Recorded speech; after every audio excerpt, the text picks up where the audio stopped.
Truc numéro 1 concernant l'assemblage des pièces techniques. Alors, on a ici trois poutres techniques d'une longueur 11. On peut connaître la longueur en comptant le nombre de trous que l'on y retrouve. Alors, la technique pour assembler les poutres, il faut avoir une clavette. Alors, une clavette, c'est ce petit morceau. Et la technique est relativement simple. On aligne la clavette dans le trou et on aligne les trous de cette manière-ci. Alors bien sûr, en n'ayant qu'une seule clavette, dans un seul des trous, on obtient un pivot. Alors cette structure ne sera pas très stable, surtout dès qu'on dépose quelque chose à l'extrémité.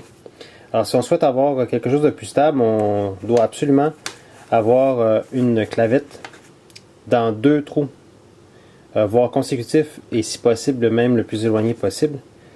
Donc si je place deux clavettes sur la première tige et que là j'assemble la suivante, et bien maintenant j'ai une structure bien plus solide. Si je souhaite maintenant avoir une tige de ce côté-ci et qu'il ne me reste plus qu'un trou, je me retrouve dans le même problème qu'il y a quelques instants, c'est-à-dire qu'avec une seule clavette de ce côté-ci, j'aurai, disons, du mouvement. Alors, la technique dans ce cas-ci est d'utiliser une clavette double. Si je retire les clavettes simples, clavette double, c'est ce morceau-ci. Si vous remarquez, la clavette double, elle n'est pas symétrique. Il y a une petite différence d'un côté.